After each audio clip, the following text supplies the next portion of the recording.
Bien, chers amis, bonsoir. Je suis très heureux de revoir parmi nous Blandine Kriégel. Blandine vient depuis de très nombreuses années, non pas du tout, nous présenter les différents éléments de son œuvre. On l'a entendu sur les historiens et la monarchie, les 4 volumes que vous trouverez ici. Elle nous a expliqué la philosophie de la République. Et il y a 6 ans maintenant, je crois, Blandine était venue nous présenter son livre qui s'appelle « La République et le prince moderne ». Et c'était un des éléments de la généalogie de la République sur lequel Blandine a travaillé. Ce soir, nous l'accueillons pour un livre immense et impressionnant, Spinoza, qu'elle va nous présenter. Et ensuite, je ne dirais pas nous engagerons le débat avec elle, mais nous tâcherons de lui poser un certain nombre de questions pertinentes sur ce livre. Blandine, merci d'être avec nous. Tu as la parole. Merci, cher Bertrand. Je dirais, excusez-moi, j'essaye de me caler dans ce fauteuil pour ne pas avoir les pieds qui battent dans le vide, parce que je ne suis pas suffisamment grande. Mais je vais simplement dire que tout le plaisir et l'honneur sont pour moi, parce que je suis très heureuse, effectivement, de me retrouver ici avec mes vieux et chers amis, vieux hélas, et chers amis, parce que je disais en arrivant à Bertrand que je suis quand même très impressionnée par, en vérité, l'ouverture et la dilection propre, n'est-ce pas, à votre cercle, en ce qui concerne la vie intellectuelle en France. Je trouve que rien de ce qui, moi, m'est paru intéressant, important, n'a jamais été manqué par l'ANAR. Et ça c'est une chose qui me touche énormément. Et donc, je suis très heureuse de vous parler ce soir de Spinoza. Alors, si vous voulez bien, pour introduire cette question, je partirai de quelque chose qui n'a peut-être pas manqué de vous frapper, les uns et les autres. C'est le caractère étonnant, inattendu, et pourtant...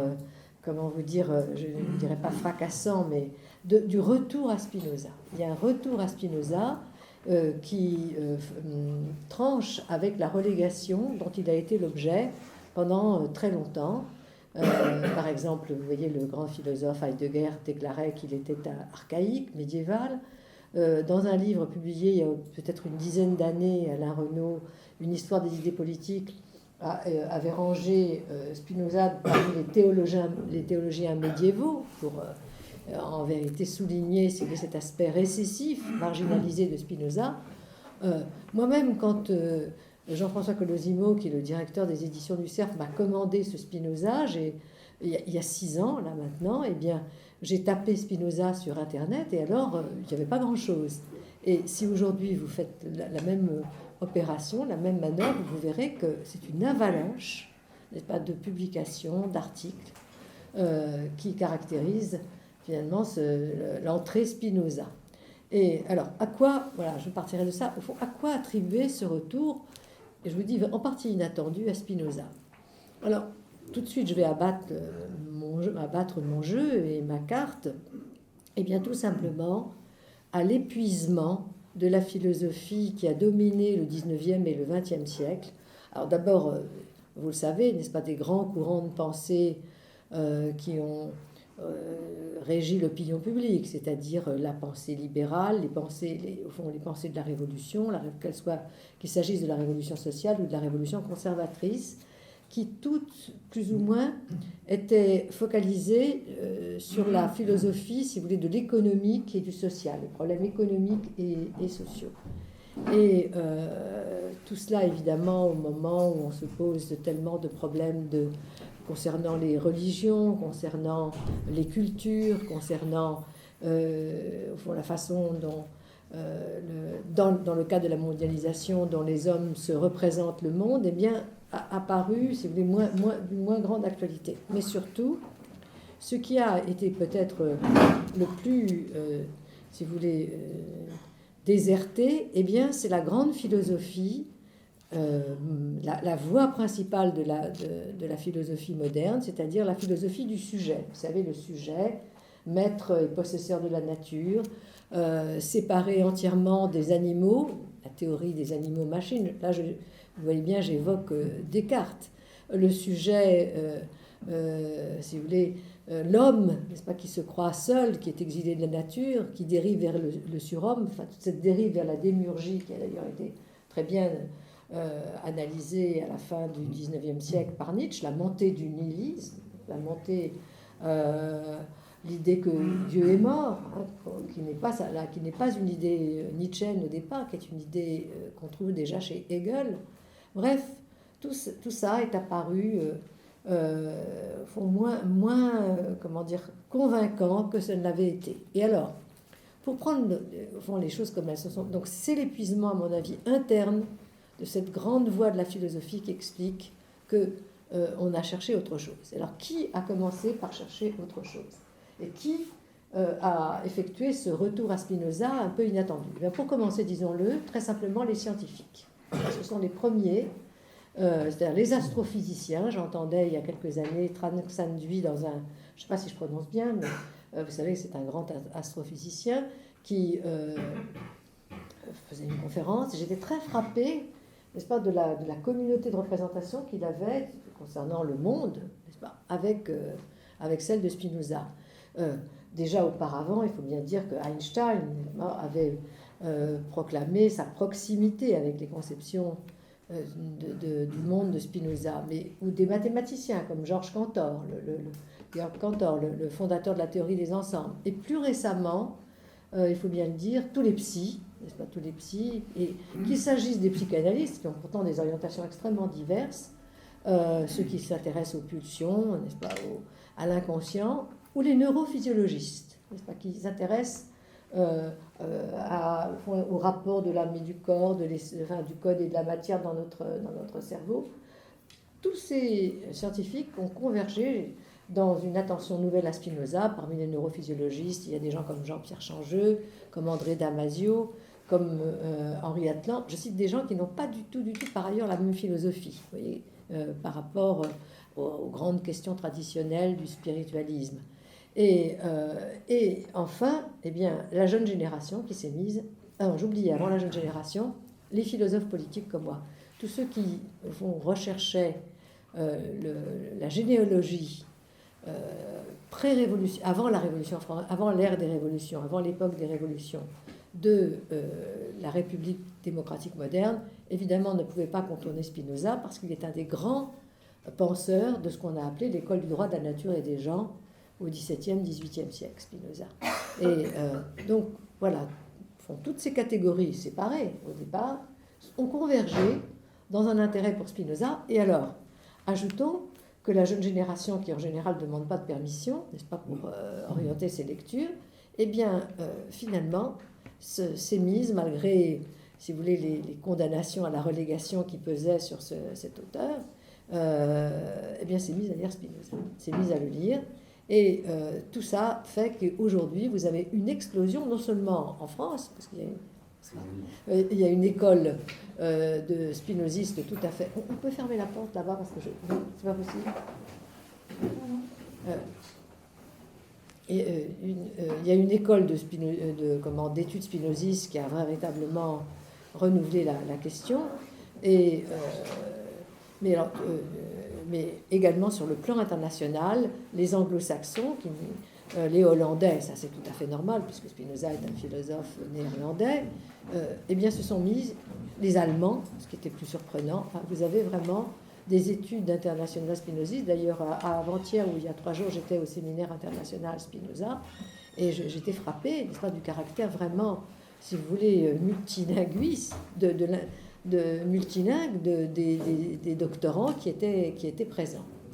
Donc voilà, pour le retour à Spinoza. Alors, je vous l'ai dit, à mon avis, ce retour à Spinoza est le symptôme éclatant d'un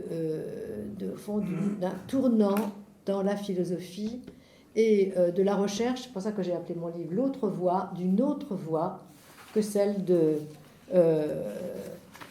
l'avenue principale de la philosophie dans laquelle nous avons tous les uns et les autres été enseignés. Et alors, donc,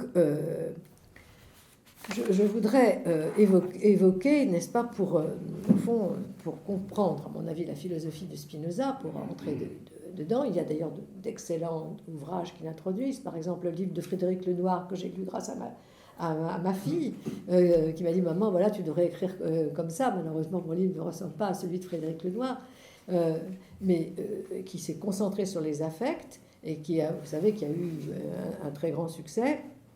Alors, pour vous présenter cette philosophie de Spinoza, je vous dirais qu'elle est donc une alternative à, au fond, la philosophie la philosophie cartésienne et sa postérité, c'est-à-dire une philosophie de la représentation qui s'est opposée au temps moderne sous le coup de l'apparition de la science moderne, c'est-à-dire de la mécanique classique, de la physique moderne, qui s'est opposée au fond, à la conception de la philosophie comme contemplation de l'être, réaliste, et le point de départ, évidemment, de la philosophie moderne, enfin, en tout cas, ce qui a été la ligne principale de la philosophie moderne, c'est le projet grandiose, et d'ailleurs réalisé de façon magistrale par Descartes, de reconstruire la philosophie pour construire une philosophie qui était compatible avec la science moderne et qui réorganisait les rapports entre la théologie, l'homme,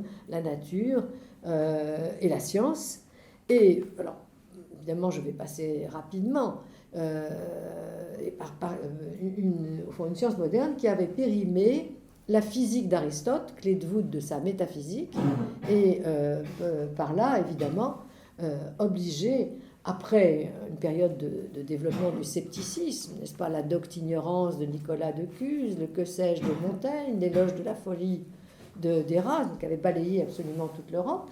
D'ailleurs, la pièce que Sartre a écrite autrefois, Le diable et le bon Dieu, il montre très bien ça. Vous savez, on s'est mis à croire au diable autant qu'au bon Dieu. Eh bien, reconstruire la philosophie. Alors, quelques mots sur ça. Vous savez que cette reconstruction a mis fin, du point de vue déjà de la physique, à la représentation d'un monde comme un cosmos fini, géocentré, hiérarchique, stable et non mathématisable. Ça, c'était la vieille physique d'Aristote, hautement théorique par ailleurs, pour lui substituer la représentation, la conception d'un univers infini, héliocentré, centré autour du Soleil, égal dans toutes ses parties, aussi bien en repos qu'en mouvement, et mathématisable. Et évidemment, elle a mis fin à la métaphysique qui allait de pair avec cette physique ancienne, c'est-à-dire l'idée d'un univers entièrement hiérarchisé, fondé par un démiurge selon les principes du meilleur, une conception qu'on appelle en philosophie finaliste, et où il y avait d'ailleurs au fond une multiplicité de causalités, une hiérarchie de formes, enfin de corps et d'âme à chaque étage, des formes substantielles, tout en faisant de l'être quelque chose qui était absolument jumeau de notre connaissance, n'est-ce pas? C'est-à-dire, au fond, le monde est logique, et autrement dit, il a les mêmes arcanes que notre raisonnement, que notre langage. Vous savez qu'en grec, n'est-ce pas, logos, c'est aussi bien le langage, c'est le langage, et le monde est conforme à notre logos. Eh bien, tout cela a été mis par terre avec l'avènement de la physique moderne, et donc, voici comment Descartes, après d'ailleurs avoir fait droit, parce que Descartes est au fond un grand, non seulement un grand philosophe, mais aussi, si vous voulez, quelqu'un qui prend en compte les idées de son époque et qui est capable de les mettre en scène d'une manière magistrale. Descartes, au fond, a dit, bon, vous doutez de tout, vous doutez de tout aujourd'hui, donc il a construit une fiction. Et, au fond, qu'est-ce que c'est que ce doute? Eh bien, c'est comme si on avait été créé non pas par un dieu, mais par un diable qui lui fait que notre connaissance, non seulement notre connaissance sensible, ça on l'a toujours dit, mais notre connaissance rationnelle, notre raisonnement ne correspond à aucune réalité, de sorte que finalement on ne connaît rien. Comment on sort de ce doute hyperbolique? Eh bien, on en sort par la découverte, au fond, d'une première vérité, qui est en même temps une première réalité, c'est le fameux cogito, je suis, je pense, j'existe. Donc il y a de l'être accroché, il y a de la réalité accrochée au je pense, n'est-ce pas, au sujet qui pense. Là, il y a de la réalité. Et donc, vous voyez, là, au fond, Descartes a reconstruit la connaissance comment dire, en l'accrochant à la représentation et en donnant évidemment une part beaucoup plus importante à la subjectivité du sujet qui connaît, qui comprend, qui se représente le monde, qu'on ne lui donnait dans la conception des anciens, n'est-ce pas? Pour les anciens, la connaissance rationnelle, c'était une contemplation, n'est-ce pas, des arcanes du monde, étant donné que les arcanes du monde, évidemment, sont faits comme notre propre cerveau, comme notre propre, nous dirions aujourd'hui, notre propre connaissance. Donc, il y a une grande élévation du sujet, de la subjectivité de l'homme dans la connaissance telle que Descartes l'imagine. Et après cette première découverte, il en ajoute quelques autres. D'abord pour lui, à partir de là, n'est-ce pas, il établit au fond ce qu'on a appelé le dualisme. Dualisme dans la nature et dualisme dans la nature humaine. Alors que veut-on dire et que veut-il dire par là? Eh bien, tout simplement que dans la nature, il y a une séparation, comme il dit, ontologique, c'est-à-dire dans l'être réel, de l'âme et du corps. Il y a de l'âme, il y a de l'esprit, il y a du corps, mais ils ne sont pas ensemble. Et en particulier, dans la nature, il n'y a que du corps, que de l'étendue.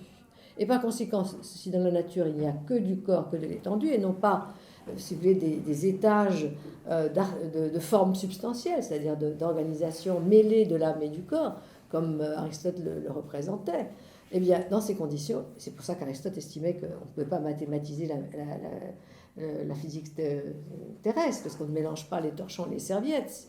Et si le monde est qualitatif, si à chaque degré de réalité correspond à une qualité morale, un degré de perfection, vous ne pouvez pas faire de l'arithmétique ou de la géométrie sur la physique. Mais si vous pensez qu'il n'y a que de l'étendue, eh bien, vous pouvez parfaitement géométriser l'étendue, qu'il n'y a que du corps, et par conséquent, grand avantage de cette séparation ontologique, c'est qu'immédiatement, c'est ce que Descartes a fait pour sa propre part, eh bien, on peut faire de la physique mathématique, et vous savez qu'il a ainsi élaboré les lois de la dioptrique, n'est-ce pas, immédiatement, qui sont exposées à la fin du discours de la méthode, et mathématisation donc de la nature. Deuxième caractéristique. Alors, eh bien, alors où met-il l'âme, Descartes, à partir de là? Où met-il l'esprit? Eh bien, en l'homme, évidemment, l'homme a une âme, et en Dieu, n'est-ce pas? En l'homme, mais ayant réalisé cette opération, eh bien, il va reconduire ce dualisme qui est dans la nature, dans l'homme, n'est-ce pas? D'abord, un dualisme, si vous voulez, entre l'âme et le corps, mais dans l'âme. Là, c'est plus nouveau. C'est-à-dire que dans l'âme, dans l'esprit humain, il y a finalement deux choses séparées, l'entendement, la connaissance, mais la volonté. La connaissance, c'est toujours fini, puisque finalement, on connaît les choses les unes après les autres, tandis que la volonté, n'est-ce pas, elle est infinie. La volonté qui fonde le jugement, je juge que c'est ainsi, n'est-ce pas, ou je juge que ce n'est pas ainsi, la volonté et l'entendement.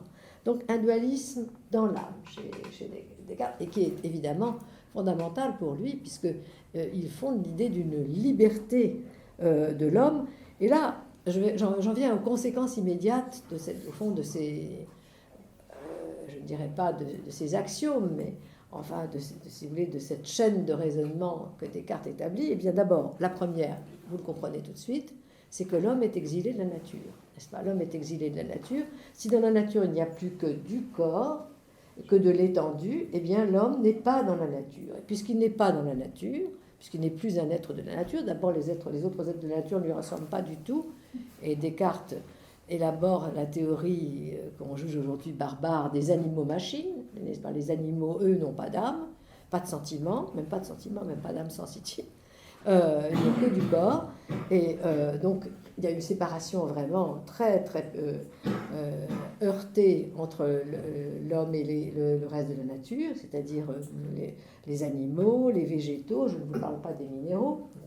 Donc l'homme n'est plus dans le règne au fond de la nature, Et vous voyez, c'est ça qui a provoqué ce qu'on a appelé plus tard, mais c'est déjà dans le cartésianisme, le désenchantement du monde. Le monde est désenchanté, puisqu'il n'y a plus de qualité dans le monde. Vous voyez, comme le diront Nietzsche et plus tard Max Weber, le monde est désenchanté.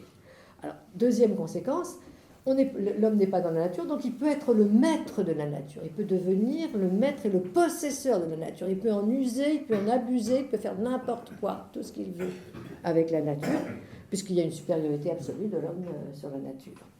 Et troisième conséquence, c'est la séparation, au fond, de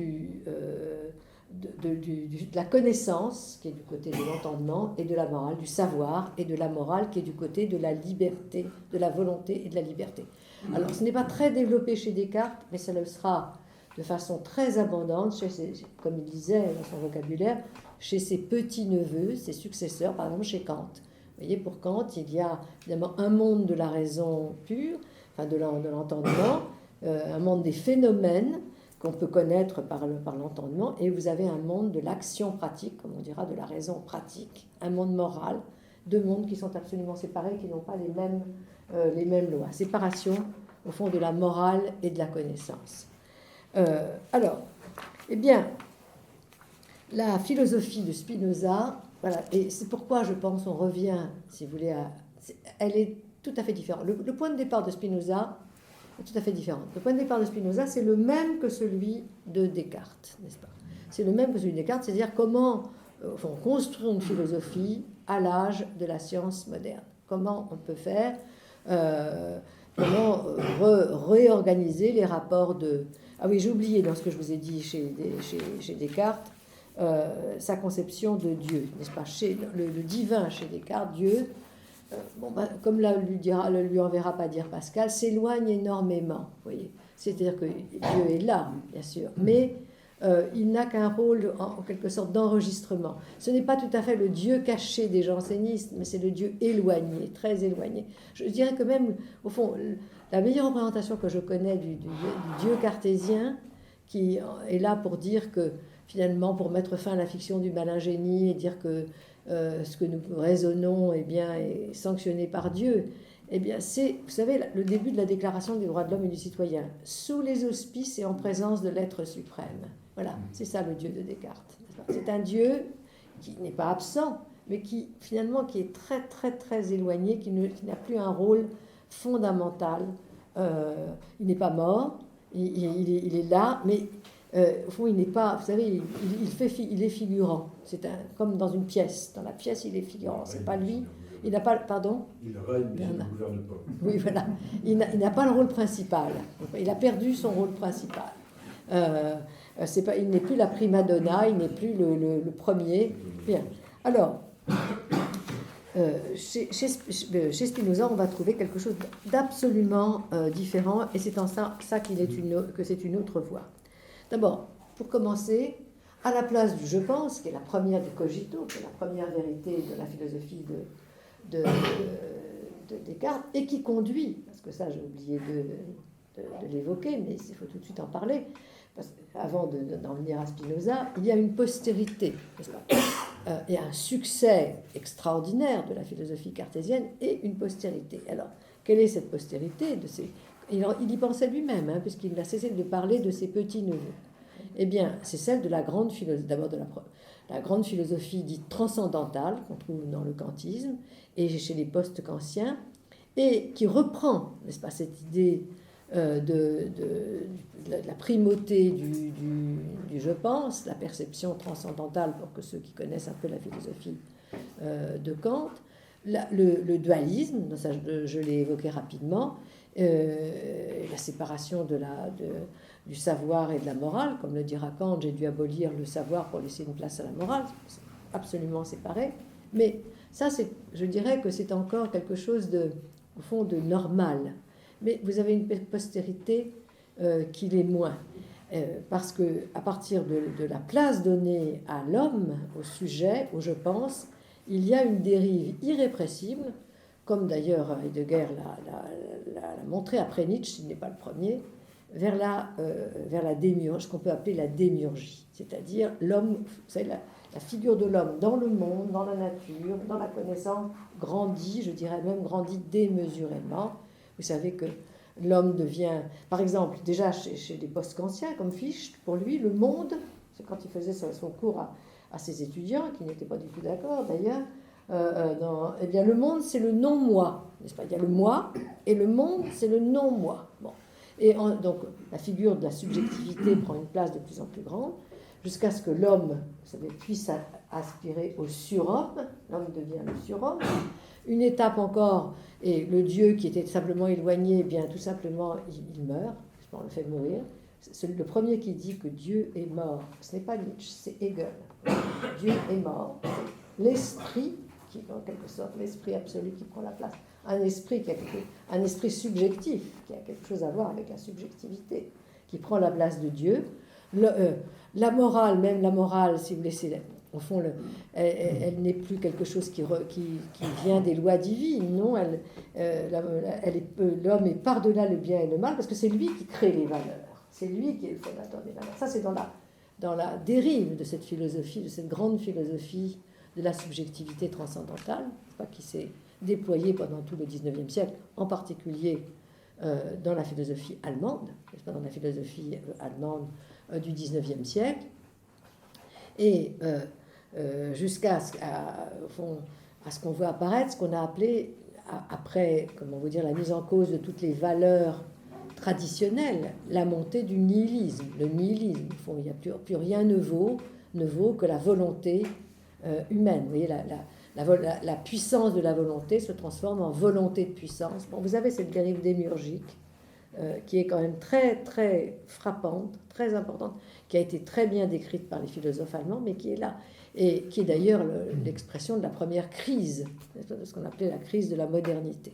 Bon, première crise de la modernité, jusqu'à ce que certains disent, eh bien, toute la modernité ne vaut rien, justement parce qu'elle nous a menés là où nous sommes. Bon, alors, je laisse tomber cette filiation, cette avenue principale de la Via Moderna, telle qu'elle a été inaugurée dès le XVIIe siècle par Descartes, pour venir maintenant à ce que Spinoza représente, à l'autre voie philosophique qui est celle de Spinoza. Alors, je vous le disais, à l'instant, Spinoza commence par le même point de départ de Descartes, et pour une raison très simple, c'est que d'ailleurs son premier livre, celui qu'il a publié sous son nom, le seul d'ailleurs qu'il ait publié de son vivant sous son nom, c'était un cours qu'il avait fait pour un de ses élèves, Césarius, qui s'appelle Principe de la philosophie de Descartes. Il part de Descartes, mais il part de Descartes pour le renverser et le critiquer. Et dans plusieurs ouvrages, vous voyez, toute l'œuvre de Spinoza n'est pas très quantitativement importante, puisque à l'exception de la grammaire hébraïque qu'il a écrit, à la fin de sa vie, elle tient dans un volume de la Pléiade. Pas beaucoup, n'est-ce pas? Si on compare par exemple avec les œuvres complètes de Kant ou avec les œuvres complètes de Nietzsche, il a peu écrit. Bon. Mais pourtant, c'est une œuvre effectivement très importante. Alors, eh bien, quelles sont les différences? Premièrement, à la place du cogito chez Spinoza, on commence par Dieu. On ne commence pas par le sujet, on ne commence pas par le je pense, on commence par Dieu. Et on reste, autrement dit, c'est ça qui est une des raisons qui a fait qu'on a accusé Spinoza de rester au fond, en arrière, on reste dans l'ontologie, c'est-à-dire la connaissance, n'est-ce pas, du monde réel. Et l'idée fondamentale de cette ontologie, c'est que l'homme est en Dieu, n'est-ce pas? Alors Dieu, alors je commencerai donc, on commence par ontologie. Donc Dieu, il y a chez Spinoza, au fond, une idée de Dieu, et donc je vais évoquer rapidement cette doctrine, pas rapidement, cette doctrine de Dieu. Ensuite, eh bien, son idée de l'homme, il y a une certaine idée de l'homme. Bon, deuxièmement, il y a une idée de la nature chez Spinoza qui est profondément différente et opposée à celle de Descartes, et une idée de l'homme et de la nature humaine qui est également très profondément différente. Alors, je commence par, au fond, la question de Dieu, n'est-ce pas? La question de Dieu. Et vous savez, sur cette question de Dieu, eh bien, alors d'abord, je dirais ce qu'en dit Spinoza. Il dit que Dieu est cause première, qu'il est éternel, infini, tout-puissant, et que nous sommes en Dieu, que Dieu est ce dont l'essence enveloppe l'existence. Et il dit d'ailleurs dans le court traité, ça, on comprend beaucoup mieux ce qu'il entend par là, Dieu est l'être, n'est-ce pas? Dieu, c'est l'être. Et seul Dieu est l'être. Alors, tout de suite, on tombe ici à propos de Dieu sur un très ancien débat qui a commencé avec les Lumières françaises, qui a rebondi avec les Lumières allemandes et qui, comment vous dire, s'est déclenché immédiatement après la publication par Spinoza du traité théologico-politique, et qui a rebondi après ses œuvres, et qui est au fond l'accusation d'athéisme qui a pesé sur Spinoza. Celui qui d'ailleurs l'a propagé dans les Lumières françaises, c'est Bell, c'est Pierre Bell, le protestant Pierre Bell. À quoi Spinoza a immédiatement rétorqué avec fureur, n'est-ce pas? Dans la lettre 43, si vous lisez sa correspondance, un de ses amis, Jacob Osten, qui avait reçu un résumé du traité théologico-politique fait par un de ses correspondants, Lambert van Velthuizen, Spinoza dit, et qui l'accusait tout de suite d'athéisme, une accusation qui a eu une postérité. Spinoza rétorque en disant c'est absolument faux, n'est-ce pas, avec énergie, pour deux raisons. Il exhibe une raison sociologique. Je ne suis pas un athée, parce que les athées, chacun le sait, ce sont comme des libertins qui cherchent la fortune et les honneurs. Alors, c'est vrai que Spinoza, nous n'avons pas parlé de sa biographie, mais avait une vie extrêmement rangée, frugale, sobre. Il n'avait pas du tout la vie, n'est-ce pas, de quelqu'un qui était assimilable au courant libertin. Mais deuxièmement, l'autre raison qu'il invoque, et qui est plus évidemment fondamentale, c'est, dit-il, que je déclare que Dieu est le souverain bien et que, en fait, la véritable vie humaine qui conduit au bonheur, c'est de rechercher ce souverain bien et de connaître Dieu. Voilà pour la réponse de Spinoza. Mais dans les Lumières françaises, c'est-à-dire chez Bell, chez d'Alembert, chez Montesquieu, chez D'Holbach, vous retrouverez, n'est-ce pas, après la réception qui a été faite du spinozisme, vous retrouverez cette idée que Spinoza, c'est la réponse de Bell, oui, certainement, Spinoza est un athée vertueux, mais c'est un athée de système. Il se conduit peut-être vertueusement, néanmoins il est athée. Alors, les philosophes allemands, qui étaient quand même les Lumières allemandes, des philosophes allemands qui étaient quand même, je crois, bien meilleurs philosophes, malheureusement, pour nous, que les Lumières françaises, n'ont pas du tout vu la chose de la même façon. Il y a eu après une réception du spinozisme, avant sa relégation, et si vous connaissez un peu la philosophie allemande, vous vous rappellerez certainement que Goethe, qui a lu Spinoza, qui a été absolument enthousiasmé, il a dit à son contradicteur Jacobi, qui reprenait l'accusation d'athéisme pendant la querelle dite du panthéisme, la querelle du spinozisme en Allemagne, vous dites qu'il est athée, mais moi je vous réponds, non, Spinoza est théissimus et christianissimus.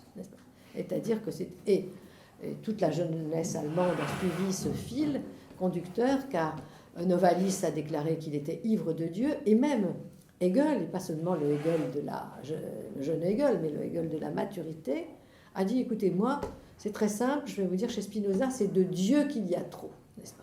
Et Hegel a totalement raison, je laisse de côté le jugement de valeur, mais si vous ouvrez l'éthique, Dieu est à toutes les pages, n'est-ce pas? Au début, à la fin, et Dieu tient une place absolument écrasante dans la conception de Spinoza. Alors, qu'est-ce que c'est que cette conception de Dieu chez Spinoza? Eh bien, pour le dire très simplement, eh bien, c'est d'abord Dieu est au fond l'être, la seule substance, n'est-ce pas? Dieu est la seule substance.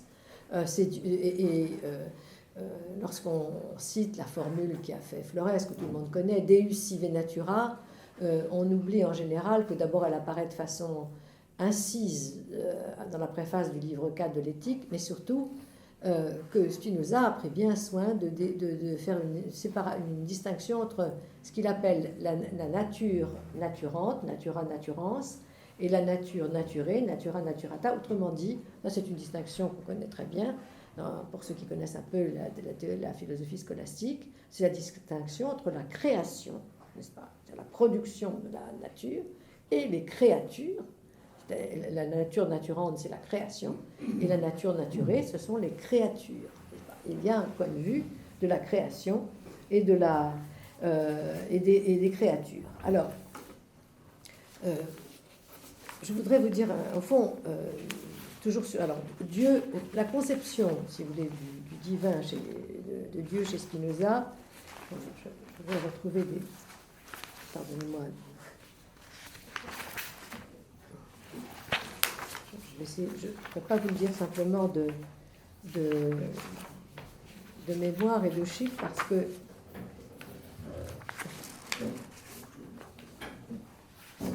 c'est moi du divin et d'ailleurs et de la religion. Eh bien voilà, je voudrais vous citer Einstein parce qu'il me paraît que Einstein a très bien compris mieux que d'autres cette conception de Dieu chez Spinoza. Voici ce qu'il dit. Mes conceptions sont proches de celles de Spinoza. Admiration pour la beauté et foi en la simplicité logique de l'ordre et de l'harmonie que nous ne pouvons appréhender qu'avec humilité de façon seulement imparfaite. Et Einstein dit encore, tout est déterminé par des forces sur lesquelles nous n'exerçons aucun contrôle, pour l'insecte aussi bien que pour les étoiles, êtres vivants, végétaux ou poussière cosmique, nous dansons tous sur un air inconnu, joué au loin par un flûtiste mystérieux.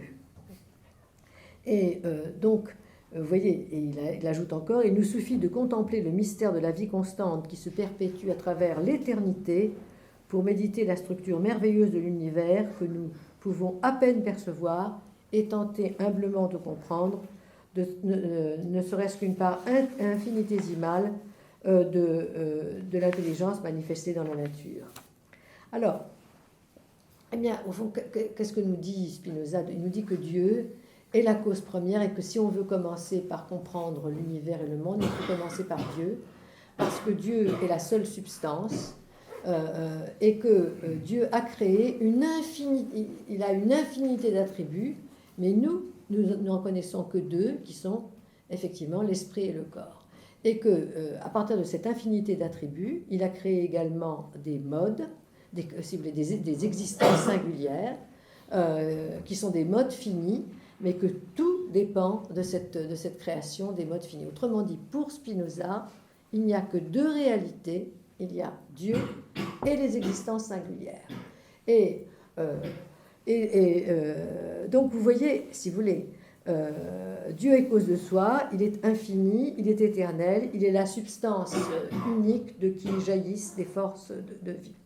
Alors, quelle conception de Dieu, au fond, Spinoza combat? Parce que c'est ça qui peut-être incline à quelquefois ne pas comprendre sa conception de la divinité, n'est-ce pas? Eh bien, la conception qu'il combat, c'est ce qu'on peut dire, c'est une conception finaliste et anthropologique du vivant. Alors, qu'est-ce qu'on entend par finaliste? Eh bien, ce que Spinoza, ce dont il se détache, c'est de l'idée d'un Dieu qui se conduirait comme se conduisent les humains. Comment les humains se conduisent-ils? Eh bien, ils se conduisent, ils forment des projets, ils se donnent des fins, et quand ces fins sont accomplies, ils estiment qu'au fond, la chose est parfaite, elle est achevée. En revanche, si ces fins ne sont pas accomplies totalement, la chose est imparfaite. Autrement dit, les humains, dans leur perception, dans leur représentation de la nature, les modes finis que nous sommes, eh bien, estiment qu'il y a des choses qu'il y a du bien et du mal dans la nature. Or, selon Spinoza, non, n'est-ce pas? Ce que fait la création divine ne comporte pas d'imperfection, n'est-ce pas? Elle ne comporte pas de degré de réalité. Les choses sont ou ne sont pas, et tout ce qui a été fait, produit par Dieu, eh bien, est très bien. Et c'est pour ça qu'il explique que par réalité et perfection, il entend la même chose. Et donc, il estime qu'on ne peut pas calquer, pour le dire en termes d'aujourd'hui, n'est-ce pas, les 100 milliards de galaxies qui ont été produites par le divin. Et j'évoque ça parce que sa conception est déjà celle d'un astrophysicien de son temps, Spinoza. Sa conception du divin est déjà celle de Kepler. Vous savez, tous les astrophysiciens du XVIIe siècle cherchaient Dieu, n'est-ce pas? Ils n'étaient pas séparés de la recherche de Dieu, pas du tout. Celle de Kepler, celle de Newton, pas tout à fait celle de Descartes, mais eux, n'est-ce pas, cherchaient Dieu dans la nature. Eh bien, c'est sa conception. Et Et deuxièmement, une conception anthropologique, parce qu'il estime que Dieu est très, très... Oui, on reproche toujours à Spinoza son idée de l'immanence, mais en vérité, sa conception du divin est extrêmement transcendante, a une force absolument immense qui a produit finalement tout ce qui est, tout ce qui vit, n'est-ce pas ? Elle est extrêmement transcendante à l'existence des modes singuliers, des modes finis que nous sommes. Et donc, vous voyez, l'idée de Spinoza, c'est que Dieu n'a pas créé le monde pour nous, n'est-ce pas ? Mais en revanche, n'est-ce pas ? Eh bien, nous sommes en Dieu et nous sommes dans la création. Et cette création est régie par des lois déterminées qui sont les lois divines, n'est-ce pas ? Au fond, les lois de détermination de toutes les choses qui existent sont des lois divines. Et nous sommes à l'intérieur, nous sommes dépendants de ces déterminations.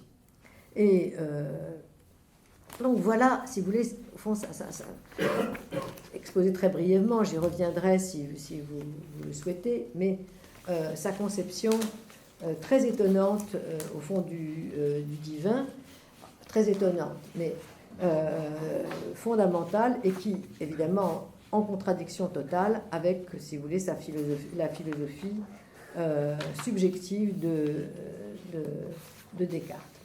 Et après cela, eh bien, sa conception, si vous voulez, de la nature humaine, sa conception de la nature et de la nature humaine.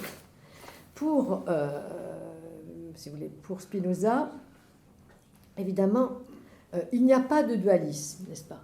Pour lui, dans la nature, il n'y a pas de dualisme, il n'y a pas de séparation de l'esprit et du corps, qui sont sur le même plan des attributs de Dieu. Et on a dit pendant longtemps qu'il y a chez Spinoza, au fond, à la place du dualisme cartésien, un parallélisme. Alors, pour vous l'expliquer le plus simplement possible, donc, que veut dire Spinoza ? Il veut dire partout dans la nature, n'est-ce pas ? Je vais le traduire. Il dit lui dans son vocabulaire du XVIIe siècle de l'esprit et du corps, nous dirions aujourd'hui du code et de la matière. Partout, à tous les étages de la nature, il y a du code et de la matière. Et dit-il, ce code et cette matière, il y en a chez l'homme, bien sûr, l'esprit et le corps, l'homme a un esprit et un corps, qui sont liés l'un à l'autre, mais il y en a aussi chez les animaux, n'est-ce pas ? Pas de théorie des animaux-machines. Les animaux, il donne des exemples, le cheval, l'insecte, les chats, tous sont des modes finis, sont des existences singulières comme l'existence singulière humaine, et donc ils ont de l'âme et du corps. Chez les végétaux, n'est-ce pas ? Chez les végétaux aussi, il y a de l'esprit et du corps, et même, ajoute-t-il, ce qui est extraordinaire, chez les minéraux, dans la pierre. Mais vous voyez, je veux dire pourquoi cette conception de la nature, elle a aimanté évidemment l'attention des physiciens, des biologistes et des botanistes. Hein, parce que l'idée que partout vous avez du code, enfin de l'âme, on disait au XVIIe siècle, et du corps, et c'est ce que nous enseignent, si vous voulez, les sciences de la nature. C'est-à-dire et qu'il n'y a pas ce hiatus total entre l'homme et les animaux, et même les végétaux. Les botanistes sont en train de nous apprendre, n'est-ce pas, que les végétaux aujourd'hui ont des moyens de communication et se protègent par espèces, par les mycéliums, les dernières découvertes botaniques. Donc, oui, il y a cette idée, au fond, que... alors, là aussi, deuxième malentendu qui sont levés aujourd'hui par les études spinozistes, il n'y a pas chez Spinoza de réductionnisme. Spinoza n'est pas un matérialiste, comme l'ont cru une partie des Lumières françaises, par exemple, Goldbach, puisque lorsqu'il dit que, bien sûr, l'âme est l'idée du corps, mais il ajoute immédiatement que, comme ce sont, au fond, deux attributs de Dieu qui sont liés, dont l'enchaînement est infini, mais il faut le remonter à Dieu, eh bien, ni l'âme ne peut, au fond, faire mouvoir exactement le corps, ni le corps ne peut intervenir sur l'âme. Ce sont des choses qui sont parallèles, mais comme des parallèles qui se rejoindraient à l'infini dans l'entendement divin. Deuxièmement, et ça c'est une autre grande différence avec Descartes, eh bien l'homme reste en Dieu, n'est-ce pas ? Il n'est pas séparé de Dieu, il reste en Dieu, et de là évidemment une autre conception, après cette autre conception de la nature, puisqu'il n'y a pas de séparation ontologique de l'âme et du corps, il n'y a pas évidemment de supériorité de l'homme sur la nature. L'homme n'est pas supérieur à la nature. La seule chose qui est supérieure à la nature naturelle, c'est Dieu qui l'a créée, mais ce n'est pas l'homme, n'est-ce pas? L'homme n'est pas supérieur à la nature. Et donc, puisqu'on a vu que les animaux, les végétaux, les minéraux, eux aussi, n'est-ce pas, sont dotés d'esprit de corps, pas organisés comme nous, n'est-ce pas, mais ils sont dotés d'un esprit du corps. Et, et surtout, l'homme n'est pas séparé de la nature, et surtout, il est déterminé dans la nature. Il est déterminé par l'enchaînement ou des idées de l'entendement, ou, si vous voulez, des affections du corps. Du coup, la nature humaine, alors la nature humaine, il l'a décrit comme celle d'un mode fini. Mais alors là, Spinoza effectue un retournement extrêmement important par rapport à cette avenue principale de la Via Moderna. Vous savez, moi j'ai été enseignée, comme tous les philosophes de ma génération, qui avaient étudié le kantisme, que, au fond, la philosophie moderne, c'est la philosophie de la finitude. C'est-à-dire qu'on exalte, n'est-ce pas? On exalte la limite finie de l'homme. L'homme est, si vous voulez, la connaissance approchée, la finitude. Mais cette exaltation de la finitude de l'homme, qui prend la place de l'infini divin, évidemment, a à la fin pour résultat de porter en majesté, d'accentuer énormément, au fond, la figure de la subjectivité. Tandis que chez Spinoza, c'est l'inverse, n'est-ce pas? Eh bien, au fond, les hommes, les humains sont des modes finis, et par conséquent, comme mode fini, ils sont, au fond, dans l'infini, ils sont toujours dans l'infini. Il y a toujours quelque chose qui est plus grand qu'eux, qui est l'infini du divin. Et la nature humaine, alors, dans la nature humaine, eh bien, tel que Descartes l'a été représenté, vous avez une hiérarchie, une éminence, n'est-ce pas, de l'âme sur le corps. Et Descartes estime, dans son traité des passions, que l'âme, n'est-ce pas, est à même au fond, de dominer les passions. Il laisse une place plus grande qu'on ne le faisait avant lui aux passions, mais il pense que l'âme peut dominer les passions comme l'homme peut dominer la nature. Eh bien, ce n'est pas du tout la formule de Spinoza. Pour Spinoza, évidemment, si vous voulez, d'abord, il entame comme toute au fond, la pensée du XVIIe siècle qui a réévalué la place des passions dans l'homme. Vous voyez, pensez à la tragédie classique, qui a montré que enfin, c'était inévitable, on ne pouvait pas se débarrasser des passions, il fallait leur assigner une place. Mais pour lui, eh bien, ce qu'on appelle les affects, n'est-ce pas, ce qu'il appelle lui les affects, dans les passions, il y a deux types de passions. Il y a des passions, c'est-à-dire des énergies, n'est-ce pas, qui viennent toutes du divin, parce que l'énergie première, qu'il appelle le conatus, c'est-à-dire en fait la force qui nous vient, la force de vie qui nous vient de Dieu, la force de persévérer dans notre être qui nous vient de Dieu. Ces énergies, elles peuvent soit être augmentées, et par conséquent, vous avez des affects qui augmentent notre puissance d'agir, c'est ce que Spinoza appelle au fond les affects joyeux, et puis vous avez des affects qui abaissent cette énergie, c'est ce qu'il appelle à ce moment-là les passions tristes, et il y a des pôles opposés de ces affects, l'affect qui augmente notre énergie. Au fond, pour Spinoza, les passions, ce sont des power games, des jeux d'énergie, des jeux de puissance, n'est-ce pas, des jeux de puissance. Et parmi les affects qui augmentent notre puissance d'agir, eh bien l'affect, au fond, qui augmente le plus notre puissance d'agir, c'est l'affect de connaître, et surtout celui qui l'augmente, c'est l'affect de connaître Dieu, de se tourner vers Dieu. Voilà.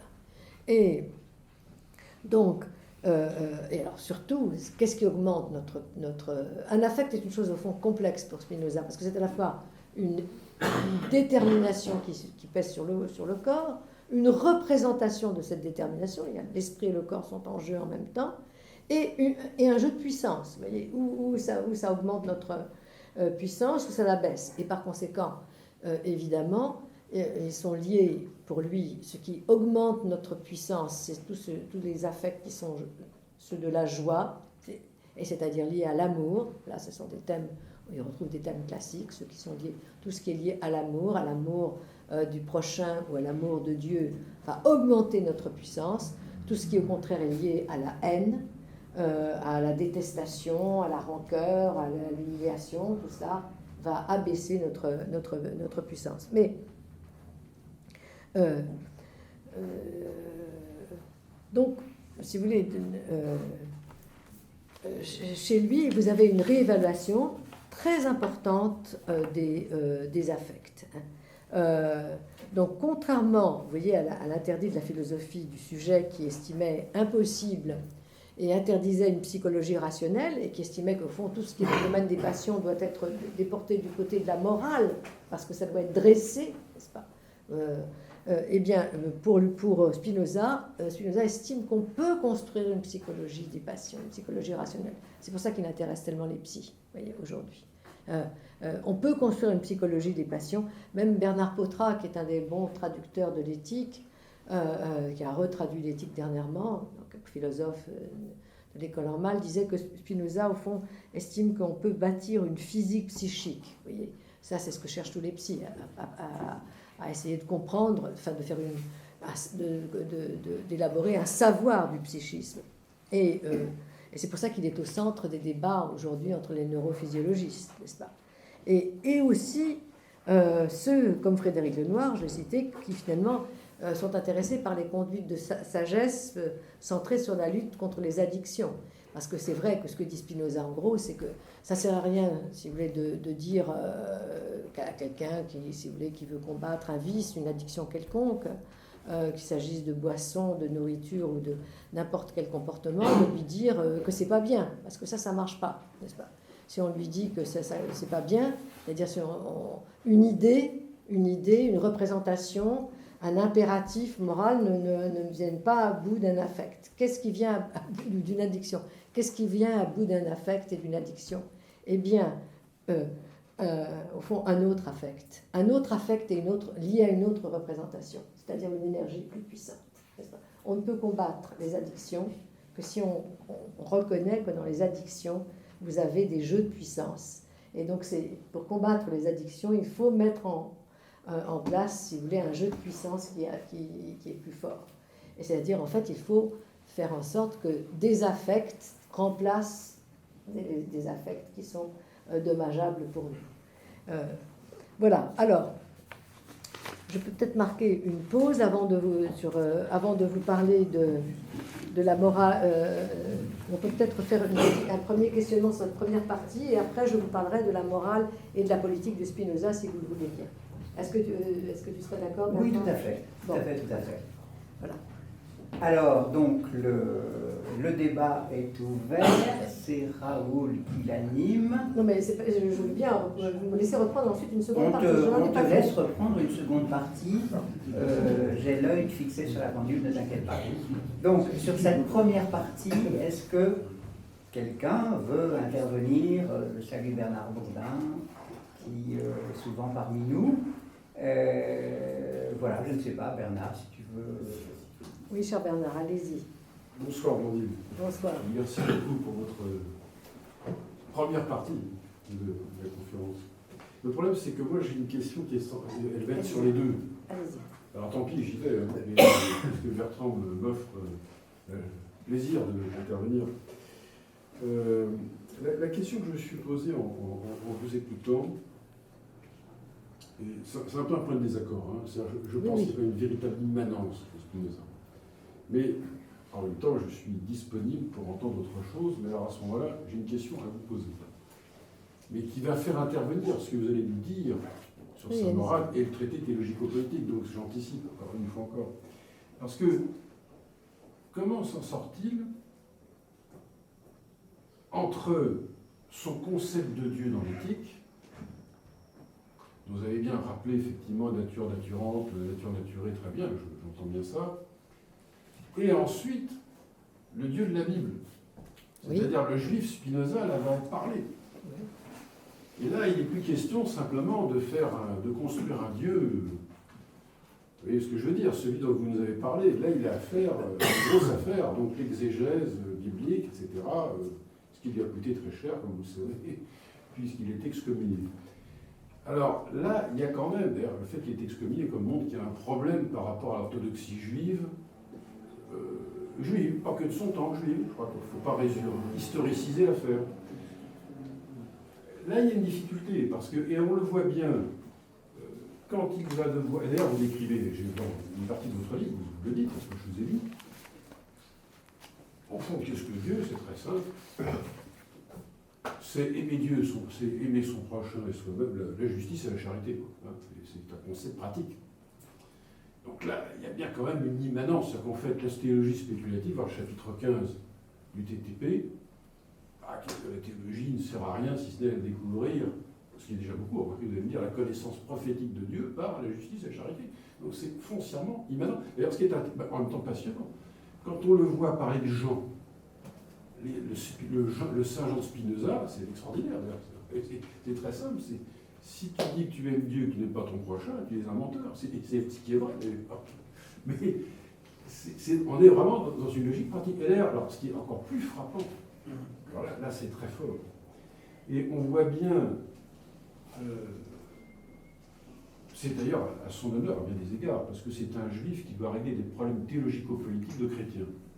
J'en connais qu'un, c'est lui. C'est vrai? C'est lui, c'est un juif qui doit régler les problèmes théologico-politiques de chrétiens. Alors, il y a un problème, c'est celui de la vérité, et qui est génératrice, bien sûr, d'intolérance. Et quand on lit la fin du chapitre 13, en particulier du TTP, c'est extraordinaire. Au fond, si vous croyez dans la vérité spéculative, et qu'elle conduit à la rébellion, vous êtes quelqu'un de dangereux, licencieux. Mais si vous croyez dans des faussetés, mais qui conduisent à l'obéissance, ou à des vérités pratiques, c'est parfait. C'est-à-dire qu'autrement, on voit bien le renversement au contraire entre deux statuts spéculatifs de vérité et statuts pratiques. Ce qui intéresse, c'est la dimension. Et là, on voit bien quand même. Alors, pour une part, je comprends, je ne fais pas son procès, son notation. Hein. Il a affaire à des débats énormes. Et donc, il faut qu'il torde le cou, effectivement, à tous ces problèmes d'intolérance, et on comprend bien. Non seulement il est post-cartésien, mais il est post-hobbesien aussi. C'est l'état critique de Hobbes. Alors, pas trop de problèmes, Charles Bernard. Simplement, par rapport à cette question de la transcendance, oui. C'est quand même très problématique parce que qu'est-ce que c'est que soutenir un discours de transcendance sur Dieu quand on sait que c'est devenu éminemment problématique dans les sociétés? Attendez. Là, on ne voit pas très bien, et surtout, ma question, Blandine, c'est comment va-t-il pouvoir articuler son concept métaphysique de Dieu avec, ensuite, sa lecture du texte biblique? Comment s'en sortir? Alors, vous voyez, c'est ça quand même le grand défi. Alors, cher Bernard, merci d'abord de ces questions qui sont des questions absolument centrales, qui ont d'ailleurs été au cœur des discussions concernant la philosophie de Spinoza. Donc, au fond, la question de la transcendance et de sa conception du divin. Alors, je vous répondrai d'abord qu'on ne peut pas comprendre, à mon sens, les positions de Spinoza si on oublie que Spinoza est un homme du XVIIe siècle, c'est-à-dire de l'époque de la sécularisation. Et une tâche, si vous voulez, un projet qui a affecté toutes les confessions, c'est-à-dire la redéfinition dans toutes les confessions, qu'elles soient la confession juive, la confession catholique ou la confession protestante, c'est-à-dire la redéfinition des rapports du théologique et du politique, et les rapports, au fond, du théologique et de la société, et du théologique et de la conscience humaine. Ça, c'est une chose qui affecte tout le monde. Et alors, pourquoi je dis ça? Parce qu'évidemment, à cette époque, comme le dit Hermogate, qui est celle du grand siècle de la Bible, à cette époque de la sécularisation, au fond, une première question s'impose à tous les esprits: qu'est-ce qu'on va mettre de côté? Qu'est-ce qu'on ne va pas garder, n'est-ce pas? Et à peu près la réponse très générale, c'est qu'on ne gardera pas ce qui, dans la tradition religieuse, contrevient aux découvertes, n'est-ce pas, de la science. C'est déjà ce que demande Galilée dans sa lettre à Castelli, qui a été à son procès, mais au fond, on va accepter que la contrainte, n'est-ce pas, de la tradition religieuse qui pesait sur les esprits ne soit plus valable, n'est-ce pas, dans la recherche savante. Tout le monde est bien d'accord là-dessus. Mais ce qu'on oublie, parce qu'en général, nous qui sommes formés par les Lumières françaises, nous pensons que les choses s'arrêtent là, n'est-ce pas? Que la séparation entre au fond, la religion, et le théologique et le politique est totale. Mais pas du tout. Mais pas du tout. Ce qu'on oublie, c'est que il y a aussi une autre question. Qu'est-ce qu'on met de côté, mais qu'est-ce qu'on garde? Qu'est-ce qu'on garde? Et cette question-là, elle est centrale chez Spinoza. Alors, pour vous répondre immédiatement, après je reviendrai sur la question de la transcendance, parce que c'est une question tout à fait complexe, et je vais d'abord vous répondre sur la question du théologico-politique. Le traité théologico-politique chez Spinoza n'est pas original. C'est ce que j'ai expliqué en long, en large et en travers dans mon livre, et je vais vous dire pourquoi. C'est très simple. Tous les penseurs politiques de son époque écrivent des traités théologico-politiques. Et tous les penseurs... Alors, démonstration. Bossuet a écrit une politique tirée de l'Écriture sainte. C'est un traité théologico-politique. Hobbes, dans la deuxième partie du Léviathan, écrit que Marcel Gauchet a déclaré énigmatique, mais c'est énigmatique que quand on ne la lit pas, n'est-ce pas, a écrit si vous voulez, un traité théologico-politique, c'est-à-dire où il réfléchit sur la Bible et les évangiles pour en tirer une politique. Bon. Et donc, lui, Spinoza, quand il écrit son traité théologico-politique, il y a une première partie qui est critique des cérémonies, critique des prophéties, mais il y a une partie qui est, au lieu d'être critique, elle est au contraire une analyse des exemples, comme il dit, dignissima, qu'on peut tirer de ces textes, n'est-ce pas, de la République des Hébreux. Ce que tout le monde fait au XVIIe siècle. Il n'est pas original.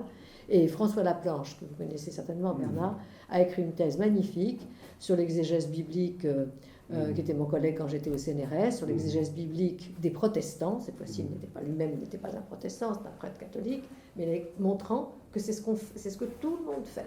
Ce que font les catholiques, ce que font les protestants à l'époque, au XVIIe siècle, et ce que font quelqu'un d'origine juive, même s'il a pris ses distances avec sa communauté, comme Spinoza. Tout le monde fait ça. Tout le monde fait ça. Et donc, comment vous dire? Alors, on fait ça sur au fond, la tradition religieuse qui comprend des textes, c'est-à-dire qu'on applique les règles de la philologie humaniste, de la connaissance de la langue, connaissance du contexte historique, au texte même sacré, n'est-ce pas? C'est ce que font les grands érudits de la congrégation de Saint-Maur qui ont fondé l'histoire savante chez nous. C'est comme Luc d'Achery et Mabillon, conjoindre la piété avec la vérité, et c'est ce que fait Spinoza. Là, il n'a pas de... Ce qu'on croit être... Ça fait scandale parce qu'il y est allé très fort. Mais tout était déjà dit avant. N'est-ce pas, l'idée que, par exemple, l'écriture n'a pas été écrite par un seul auteur parce qu'il y a des niveaux de texte. C'était déjà chez Hobbes, chez Isaac de la Perret. Au fond, c'est pas neuf, ça. Alors, qu'est-ce qui est neuf? Alors, maintenant, je reviens. Qu'est-ce qui est neuf chez Spinoza? Par contre, il y a quelque chose de neuf. Il y a d'une part que la politique moderne, il estime que le fondement de cette politique moderne, ce sont des idéalités universelles qu'il tire de la Bible et des évangiles, et qui sont la charité, qu'il sécularise, vous avez tout à fait raison, qui sont la charité et la justice, et qu'il résume par la phrase de Jésus-Christ, « Aime ton prochain comme toi-même ». Ça, dit-il, c'est la pierre d'angle de la fabrication, n'est-ce pas, du droit politique moderne. Ça, c'est fondamental chez Spinoza. Ce faisant, d'ailleurs, ça, il le fait, si vous voulez, de façon plus claquante, n'est-ce pas, fulgurante que d'autres, mais c'est exactement ce qu'on a fait quand on a commencé quand les docteurs néo-thomistes espagnols ont commencé à réfléchir sur les droits de l'homme, sur les droits des Indiens, n'est-ce pas. Ils sont partis des Écritures, non pas d'une tradition, au fond, du droit romain païen, ou du droit romain impérial, glosé par les légistes allemands ou italiens. Non, ils sont partis des Écritures. Bon, ça, c'est pas original du tout de faire ça. Bon, alors maintenant, je reviens. Donc, c'est l'époque de la sécularisation. On ne comprend pas les positions de Spinoza sur Dieu et sur la religion si on oublie cet aspect-là, qui est un aspect historique qui est fondamental. Deuxièmement, je reviens au fond à cette question de la transcendance et de l'immanence. Alors, puisque de toute façon, tout de suite, on a dit, mais Spinoza est un athée, il y a pas, au fond, il confond Dieu et la nature. Alors, je vous ai déjà montré que ça, il ne confond pas Dieu et la nature, n'est-ce pas? Puisque pour lui, Dieu, c'est la substance, et la nature, ce sont les modes qui dérivent des attributs de Dieu. Il n'y a pas de confusion de Dieu et de la nature, pas du tout. Mais surtout, évidemment, pourquoi on a du mal à comprendre cette idée de la transcendance, de l'existence d'un Dieu transcendant chez Spinoza? Pour plusieurs raisons. La première et la plus fondamentale, c'est que nous, spontanément, quand nous pensons à la transcendance, nous la pensons dans une représentation qui est spatiale, le haut et le bas. Ce qui est transcendant, c'est ce qui est au-dessus. Et Spinoza, lui, et là, évidemment, c'est lié à la tradition, si vous voulez, de la pensée du judaïsme espagnol, et ça c'est parfaitement vrai, lui, il pense la transcendance comme l'infini.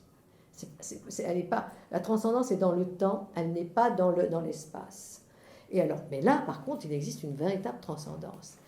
Vous voyez, par exemple, une des rares autorités religieuses rabbiniques que cite Spinoza, parce qu'il en cite très peu, n'est-ce pas?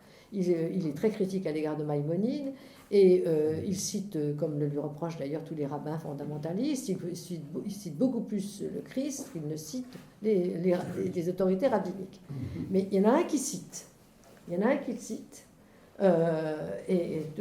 Plusieurs fois. C'est Asdai Crescas. Asdai Crescas, qui était le grand rabbin de Barcelone à la fin du XIIIe siècle, et qui est le premier à avoir combattu la théorie aristotélicienne du cosmos fini, qui était déjà un penseur de l'infinité du monde. Et alors Asdai Crescas, lui, dit que moi, quand j'ai lu La lumière de l'éternel qui vient d'être traduit en français, j'étais extrêmement frappé. Ça, vraiment, ça a inspiré Spinoza. Et que dit-il? Eh bien, il dit que Dieu est le lieu du monde, si vous voulez, que l'action de Dieu est dans le monde. Mais il y a une transcendance, n'est-ce pas? C'est pas que Dieu n'est pas rabattu sur le monde, exactement le contraire. Dieu est d'autant moins rabattu sur le monde qu'il est la seule substance. Et que les existences singulières sont des existences singulières, sont des modes finis. Et que tout est déterminé par lui. Oui. Donc, si vous voulez, la transcendance de Dieu, c'est la transcendance de l'infini sur le fini. Voilà, c'est ça, chez Spinoza. Il y a une transcendance. Alors, là, je n'ai pas développé ce point, mais c'est très important, cette représentation de l'infini, je vais vous dire pourquoi. Parce que toute l'astrophysique de son époque cherchait à comprendre... Alors, contrairement à l'aristotélisme, n'est-ce pas, qui se représentait le monde comme un cosmos fini, n'est-ce pas, comme quelque chose de fini, cherchait à comprendre, en particulier c'était la croix et de Newton et de Leibniz, cherchait à comprendre le mouvement continu. Le mouvement continu qui fait qu'on passe, n'est-ce pas, quand vous avez quelque chose qui tombe, et comment ça se transforme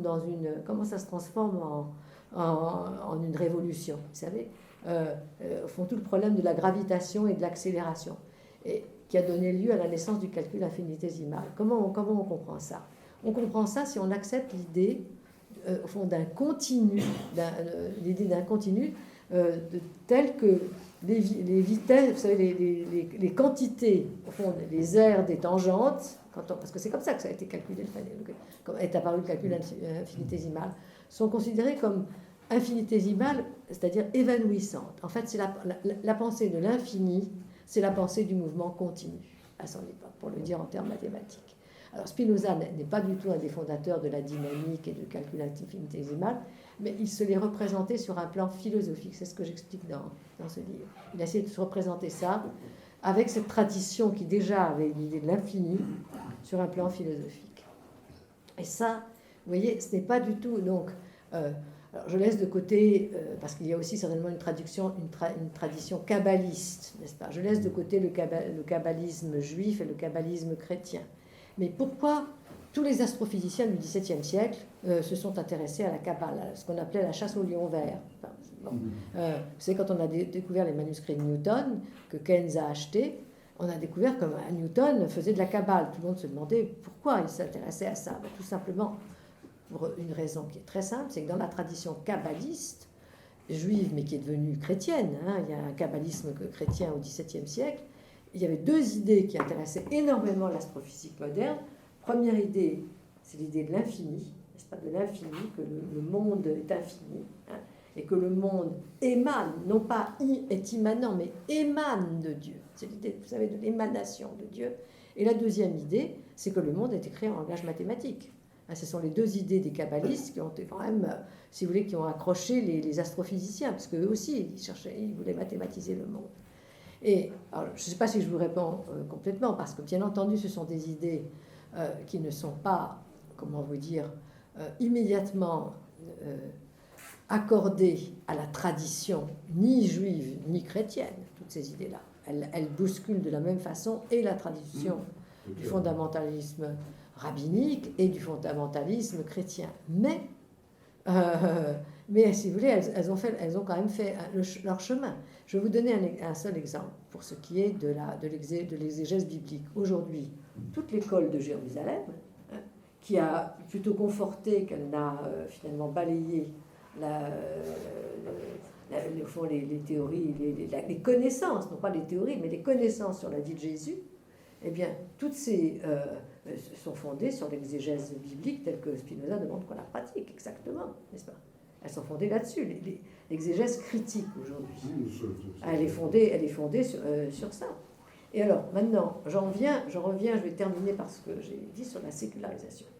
Finalement, si vous voulez, ce que dit Spinoza, c'est ceci. Il dit, quand on regarde les valeurs ou les prescriptions qui ont été les commandements, disons, les commandements qu'on trouve dans les textes sacrés. Et si on les résume, parce que si on les résume, la charité, la justice, la foi, etc., si on les résume comme les a résumés le Christ, qui pour lui est un très grand personnage, aime ton prochain comme toi-même, puisqu'il dit que c'est l'entendement éternel et infini de Dieu, n'est-ce pas? Au fond, qu'est-ce que c'est? Ce sont des valeurs qui sont absolument, comment vous dire, totalement transcendantes à tout, universelles, qui ont une portée universelle pour Spinoza. Mais, dit-il, on peut les transmettre aux gens qui sont ignorants, n'est-ce pas, par la contrainte et par l'obéissance, mais on peut aussi les trouver par la raison. Et donc, il établit une identité remarquable, une équation entre ces valeurs transmises par la tradition et le calcul rationnel.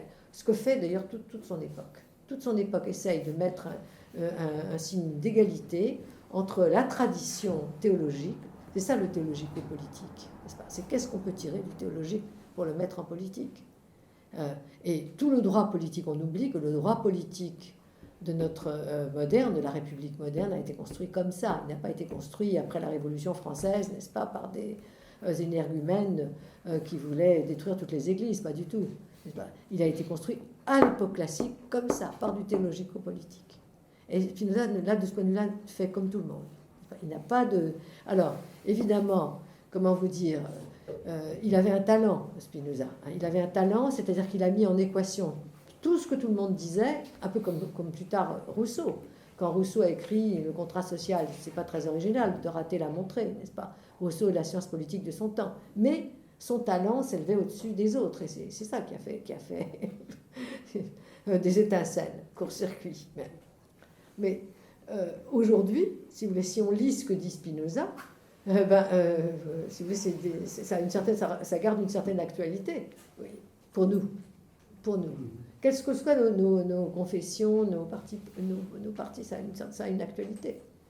Donc, je vous répète, il y a une transcendance chez Spinoza, et surtout, il y a une place absolument omniprésente de Dieu. De Dieu. Voilà. Bon, alors je regarde l'heure. Je passe à la dernière partie. Alors, mais on va faire comme à la télévision, Blandine, on va donner 10 minutes. Bon, 10 minutes, ça va être un peu dur. Oui, c'est très dur, mais bon, alors. Pour qu'on puisse te poser une ou deux questions à partir de... Écoutez, je vais vous parler rapidement de sa morale et de sa politique. Vous savez, de même certains ont décrété que Spinoza était un athée, j'espère vous avoir montré que ce n'était pas tout à fait vrai, mais c'est d'autant moins vrai que on ne peut dire ça que quand on ne lit pas le dernier chapitre de l'éthique, c'est-à-dire le chapitre 5, la partie 5 de l'éthique, où Spinoza défend à la fois, comme je le montre dans mon livre, l'immortalité de l'âme et la résurrection des corps. Vous lirez ce que je commente. Je l'ai montré à un de mes collègues, la Rémi Bras, qui n'en croyait pas ses oreilles, et je lui ai montré que ça y était. Bon. Mais, donc là, je n'aurai pas le temps de le développer, je reviendrai si vous... pour parler d'abord de sa morale. Alors là aussi, on a dit de Spinoza qu'il était un immoraliste. Par exemple, c'était l'interprétation de Deleuze, vous savez, qui était très nietzschéen, que Spinoza était au fond, puisqu'il dit que par réalité perfection, il entend la même chose, pardonnez-moi, le bien et le mal sont des êtres de raison, c'est-à-dire des évaluations et non pas des êtres réels. Donc il est contre la morale. Mais pas du tout, n'est-ce pas ? C'est pas du tout la position de Spinoza. Ce qui est vrai, c'est qu'il est contre, et on va voir pourquoi, la séparation de la foi et du savoir, de la morale et du savoir. Il pense que ça, pourquoi ? Parce qu'il est contre l'idée de deux mondes, n'est-ce pas ? Il n'y a qu'un seul monde. Et c'est pour ça qu'il a appelé sa grande œuvre l'éthique.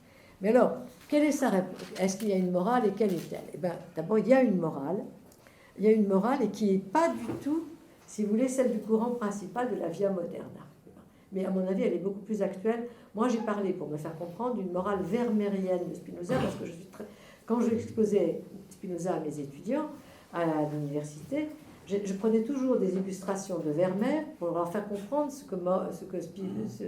qui était une valeur pour Spinoza, c'est-à-dire une idée à l'opposé d'une idée, si vous voulez, seigneuriale, guerrière de l'homme, une vie sociale démocratique, la bonne chère, les relations sociales, les concerts, la gymnastique, la vie quotidienne et surtout tous les modes mis sur le même plan. Vous voyez, les pichets chez Vermeer ou la miche de pain ébréchée sont aussi importants, n'est-ce pas, aussi importants que les instruments de musique que les humains. N'est-ce pas ? Ce sont des modes finis. Tout le monde est dans la lumière, tout le monde est un mode fini de la substance, n'est-ce pas, dans la peinture de Vermeer. Mais alors, surtout chez Spinoza, eh bien, Spinoza critique, pour commencer, le discours moral, c'est-à-dire l'idée que on doit remettre, au fond, les mauvaises conduites humaines à des spécialistes, qui soient c'est-à-dire des moralistes ou des théologiens, pour les condamner ou les redresser. Et il est contre aussi l'idée cartésienne d'une liberté totale. Pourquoi ? Alors pourquoi ? Parce que Spinoza estime que, au fond, il n'y a de liberté, puisque nous sommes dans la nature, puisque nous sommes en Dieu, puisque nous sommes déterminés par Dieu, puisque la vie vient de Dieu et pas de nous, n'est-ce pas ? On ne fait pas un enfant. Un enfant est annoncé, mais c'est pas nous. C'est pas un sujet humain qui fabrique un enfant. Voilà. Je traduis parce que une fois je me suis fait écharper par des consoeurs, n'est-ce pas, qui étaient absolument indignés que je dise ce qui me semble être ces vérités élémentaires. Bon, que la vie est, selon ce qu'on pense, est de Dieu ou de la nature, mais la vie ne vient pas, c'est pas nous qui inventons la vie ne vient pas de nous. Eh bien, pour Spinoza, donc, il n'y a pas de liberté absolue, il n'y a que des libérations. Et la première phase de la libération de la servitude, c'est, au fond, de connaître nos déterminations. Nous sommes déterminés. D'ailleurs, une affection, c'est le fait d'être déterminé, soit par une émotion intérieure, par une énergie intérieure, soit par une force extérieure. D'abord, la première chose qu'il faut reconnaître, c'est que les forces extérieures sont plus fortes, n'est-ce pas, puisque nous sommes des modes finis, que notre force intérieure. Mais que nous ne pouvons, au fond, nous libérer des affections extérieures que s'il y a un solde positif entre notre énergie intérieure et les forces extérieures. Donc, il faut connaître, si on veut se libérer, il faut d'abord connaître les déterminations extérieures qui pèsent sur nous et réfléchir à la façon dont les déterminations intérieures peuvent les dominer. Vous voyez. Et là, sa conception, eh bien, là, je suis très frappée. Là, elle est très proche de celle de la Renaissance. Vous voyez. Quand on lit Alberti, ou même plus tard, si vous voulez, Machiavel, que Spinoza cite, eh bien, ils estimaient tous déjà que la virtu, c'est-à-dire la force propre des affects, l'énergie humaine, peut desserrer la trame du destin et se saisir de la fortune. On ne sera pas blotté toute sa vie par les déterminations extérieures si on arrive à ressaisir sa force, mais c'est toujours mouvant, vous voyez, c'est toujours mouvement, c'est toujours à refaire. Et au fond, ça résulte toujours d'un solde positif, comme je le dis, entre ce qui vient de l'extérieur et ce qui est intérieur. Là, c'est la première critique qu'il fait du discours moral habituel. Deuxièmement, le finalisme, c'est-à-dire de croire que le monde a été fait pour nous, n'est-ce pas ? et de croire que dans la nature, il y a au fond des choses parfaites et des choses qui sont imparfaites, alors que tout ce qui existe a la même valeur et qu'il n'existe que des rapports de causalité et de nécessité. Mais en revanche, alors en général, on s'arrête à cette partie-là du discours, c'est ce qu'a fait Luc Ferry pour dire que Spinoza mettait sur le même plan les bourreaux et les victimes. Pas du tout. Spinoza dit il n'y a pas de bien et de mal dans la nature parce que la nature n'est pas réglée comme ça. Il n'y a pas de degré de perfection. Tout ce qui est venu par la force de Dieu à l'être. Et donc, tout, c'est comme ça et pas autrement. Et c'est ni bien ni mal. Mais en revanche, il y a pour nous les humains du bon et du mauvais. Pour nous les humains, il y a du bien et du mal. Il y a des choses qui... Et d'ailleurs, quand au fond, les méchants qui s'adonnent à une conduite insensée et déraisonnable, eh bien, Spinoza dit, le châtiment de l'insensé, sa propre vie, n'est-ce pas ? Les bourreaux ont une vie épouvantable. Et tandis que les sages, eh bien, qui se tournent vers Dieu, accèdent au bonheur et à la béatitude. Et il ajoute d'ailleurs que, au fond, on ne peut développer une conduite morale. Voilà, ça c'est une grande idée de Spinoza qui est, je trouve, extrêmement moderne. Non seulement que si on choisit ce qui est bon pour nous, c'est-à-dire les affects d'amour, de joie, etc., en rejetant les passions tristes, mais c'est comme, au fond, ce qui est très important pour les humains, ce sont les autres humains, que ce n'est que dans une république démocratique qui est fondée sur la paix, n'est-ce pas, justement, sur aime ton prochain comme toi-même, eh bien qu'on peut atteindre en même temps à la vérité, c'est-à-dire les sciences, développer les sciences, à la vertu et à la vie heureuse. Et dans un régime despotique, pour lui, on ne peut pas y atteindre. Il est le premier à dire qu'il y a quelque chose de connexe fondamentalement entre le bonheur des hommes, un certain bonheur, une certaine vie heureuse et l'organisation politique. Mais ça, moi, je crois que c'est ce que le XXe siècle a montré d'une certaine façon, si vous voulez. L'augmentation de la vie humaine, eh bien, elle a été absolument remarquable dans les démocraties, comme on dit aujourd'hui, et elle ne s'est pas du tout réalisée de la même façon, dans les mêmes proportions, dans les régimes despotiques, n'est-ce pas ? Si on regarde simplement cet indicateur. Et il y a un rapport entre une vie humaine heureuse et un régime, si vous voulez, qui soit...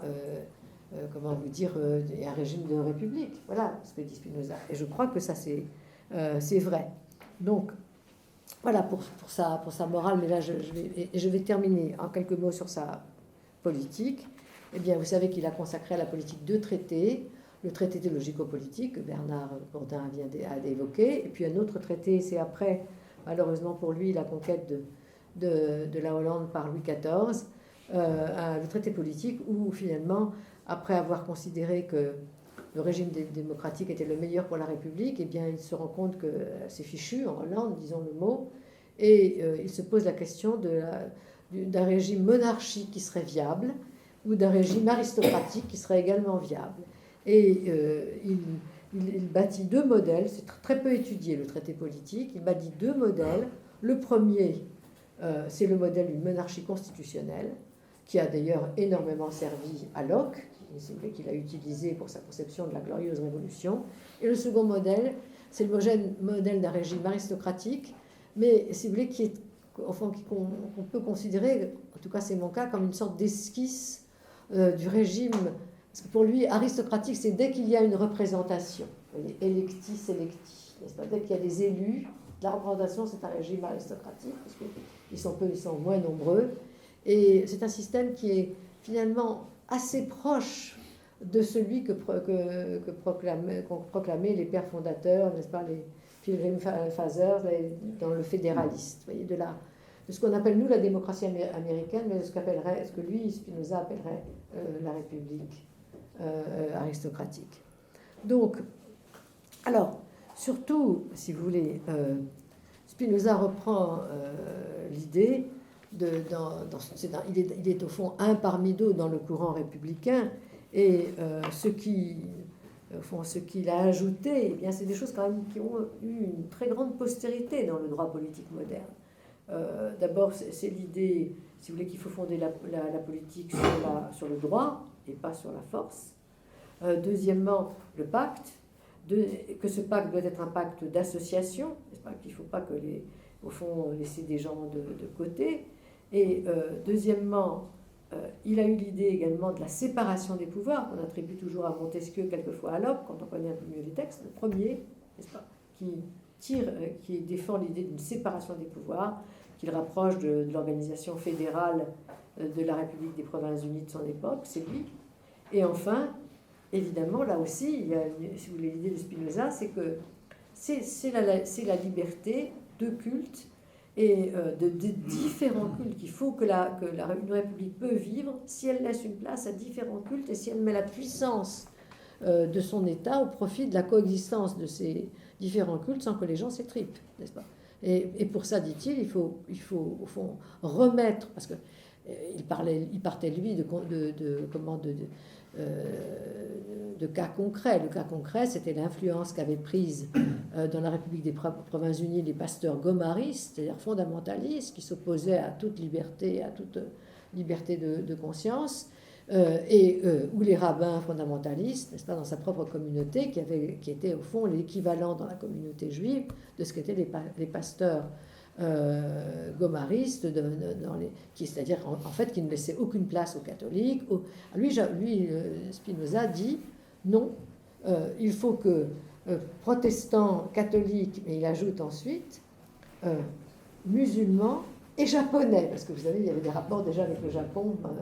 Il faut que tous ces cultes, au fond, tous ces cultes peuvent avoir une place, et donc il faut laisser aux individus humains, à condition évidemment qu'ils respectent la charité, la justice, aime ton prochain comme toi-même, qui sont des idéalités universelles, mais ils peuvent finalement choisir chacun leur propre voie, au fond, d'honorer le Dieu comme ils le pensent. Ben ça, écoutez, c'est quand même aujourd'hui également d'une certaine actualité, n'est-ce pas? Une certaine actualité. Voilà, je voulais en terminer là-dessus. Là, j'étais beaucoup trop bref sur la philosophie politique de Spinoza, mais... Merci, Blandine. De toute façon, nous lirons ton livre.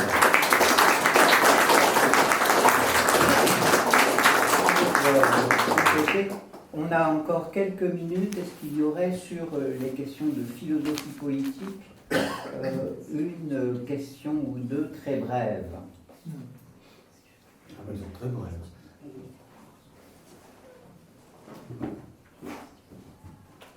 Oui, tu veux ajouter quelque chose, Bernard? Oui. Pour savoir,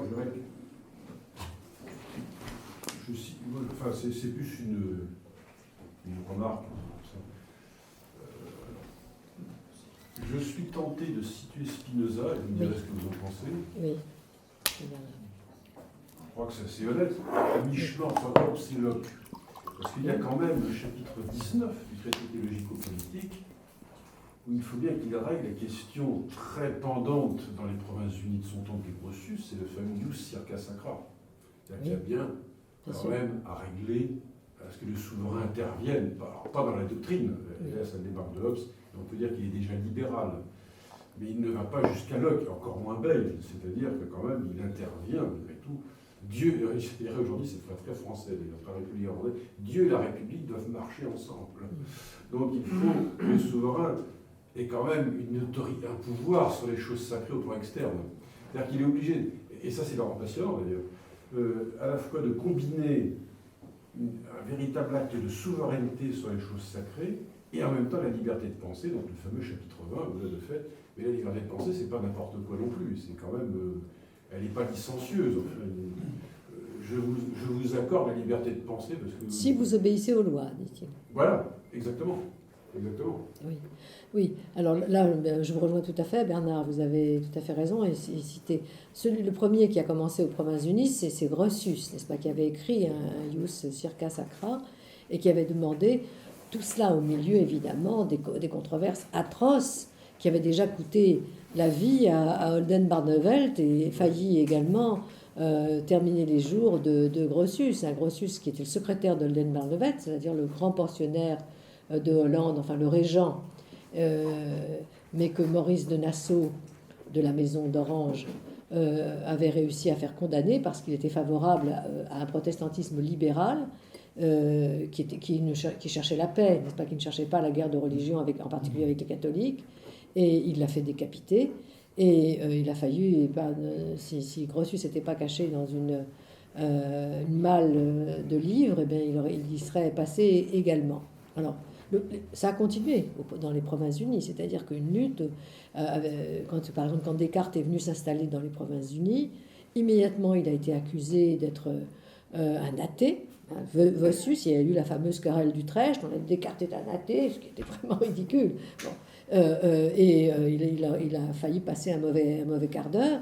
Et donc, au fond, tout le milieu, si vous voulez, des physiciens comme Christian Huygens, de ceux de la pensée moderne aux Provinces-Unies, en avait assez plus qu'assez, des protestants libéraux, ou par exemple même des mécènes de Vermeer, vous voyez, qui étaient arminiens, au fond demandaient qu'on mette fin à tout ça. C'est-à-dire qu'en fait on interdise aux pasteurs, parce que c'était ça qu'ils avaient obtenu, d'aller fouiller dans la vie des gens, d'aller les mettre en prison, bref, d'intervenir à tous les étages de la vie civile. Et bon, Spinoza s'inscrit dans ce courant.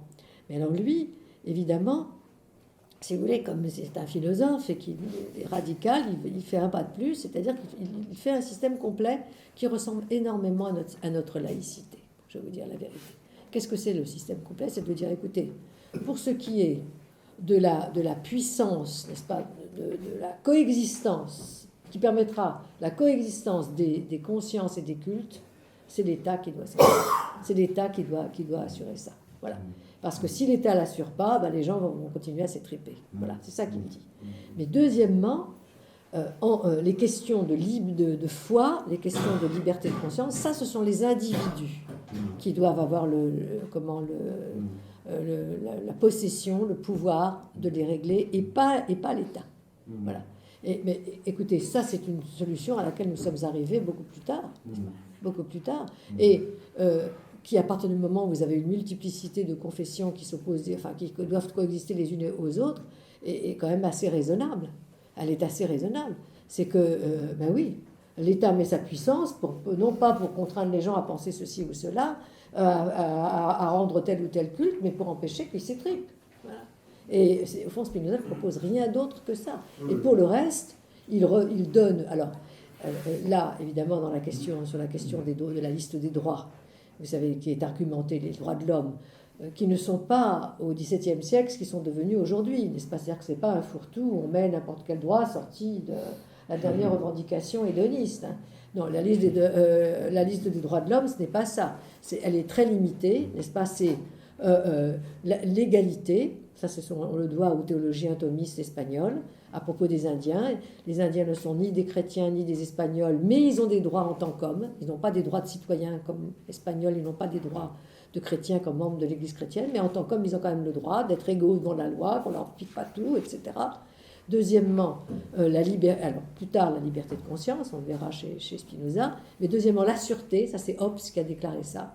Le droit à la sûreté, on n'a pas le droit de vous prendre votre vie, parce que la vie n'appartient pas aux individus, elle appartient à quelque chose qui est au-dessus. N'est-ce pas? Et après la liberté, Locke déclarera le droit de propriété. Il n'y a pas de domaine imminent, on ne peut pas vous piquer non plus au fond, le fruit de votre travail. La propriété au fond, c'est un droit de l'homme qui travaille la terre, qui travaille l'univers. Et enfin, le XVIIIe siècle ajoutera, le XVIIIe siècle américain, le droit à la poursuite seulement, pursuit of happiness, la poursuite du bonheur. Et c'est tout. Voilà la liste des droits de l'homme, c'est-à-dire ce sont les normes les plus générales qui ne disent rien sur les mœurs, qui ne disent rien sur le sexe, qui ne disent rien sur toutes ces questions dont on s'occupe aujourd'hui, qui ne disent rien non plus sur les droits sociaux. C'est ça les droits de l'homme, c'est seulement ça.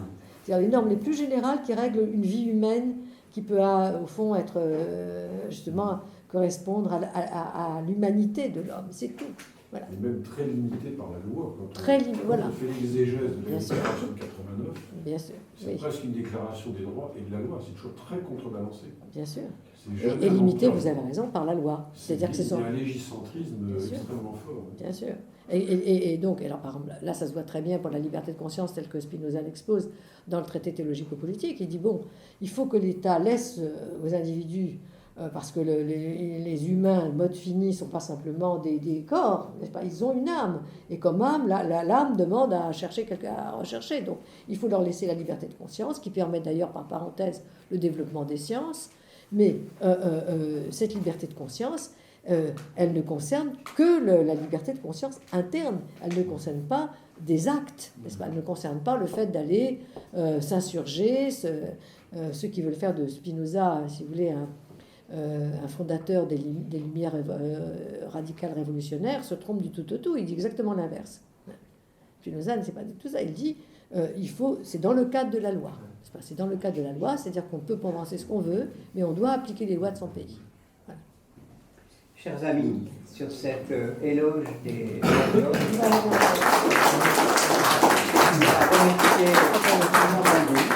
si vous me permettez, je voudrais ajouter quelque chose, un codicile en quelque sorte, parce que je trouve extraordinaire que, ici, puisque ici il y a toujours eu une sorte, si vous voulez, de contre-pensée, non pas un contre-pouvoir, mais une contre-pensée, au moment où nous assistons tous ensemble et un peu médusés à la fin, n'est-ce pas, des grandes idéologies du 19e et du 20e siècle. C'est la fin de la philosophie du social, de la philosophie de la révolution. C'est la fin. C'est le retour au fond, à la généalogie des républiques classiques. Et bien que ce soit ici qu'on parle de Spinoza, parce qu'en fait, c'est ça, le retour à Spinoza, eh bien, au fond, sanctionne et d'une certaine façon même sanctifie la fin des grandes idéologies qui ont comment vous dire, dominé le 19e et le 20e siècle. Et il a fallu attendre très longtemps un tel tournant, mais maintenant nous y sommes. Voilà.